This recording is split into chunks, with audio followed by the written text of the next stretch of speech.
We take pride in being the country's best tourism festival.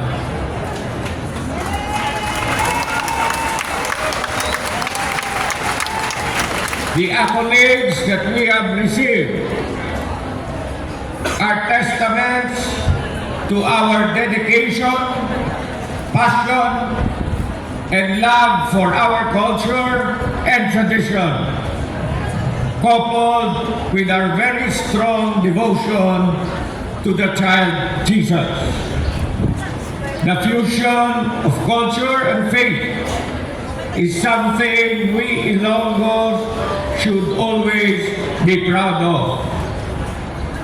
We have elevated the celebration every year, and we have brought it to a higher level every year.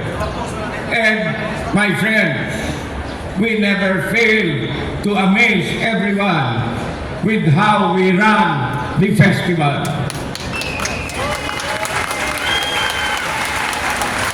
My deepest gratitude to our partners, the Iloilo Festivals Foundation Incorporated.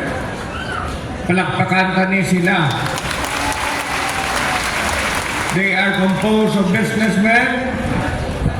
They are not paid anything, and yet their devotion and passion for this festival is given every year. San Jose de Placer, Paris, palakpakan din nato. Together, you have made sure that we have a Dinagyang Festival that we can proudly showcase locally and globally.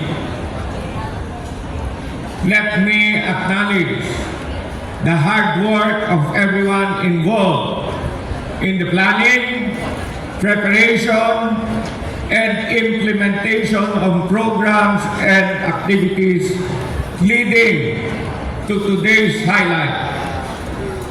The amount of time, energy, and effort and resources poured into Dinagyang is no mean feat.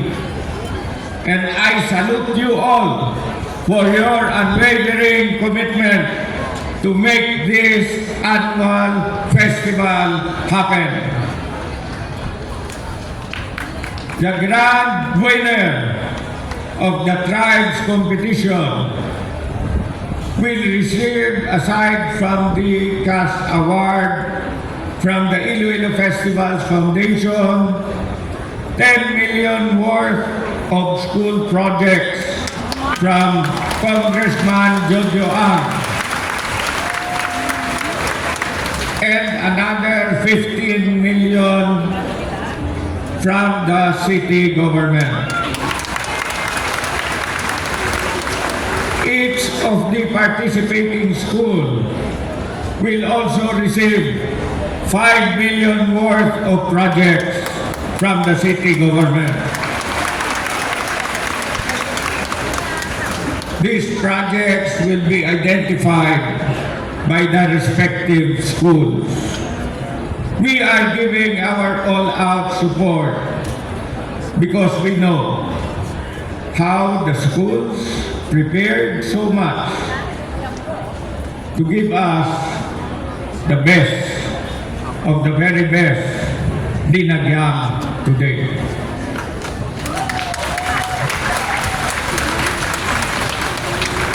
To our visitors and guests present, you are about to see a truly outstanding performance that will make you remember your Dinagyang experience for the years to come.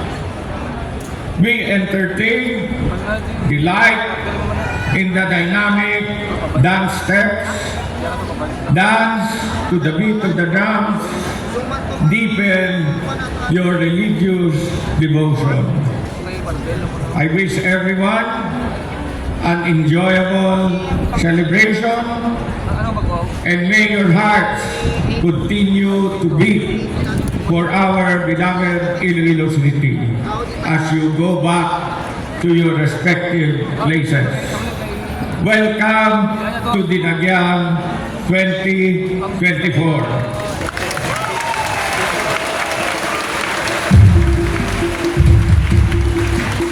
And as the City Mayor of Iloilo City, it is my distinct privilege to declare Dinagyang 2024 officially open.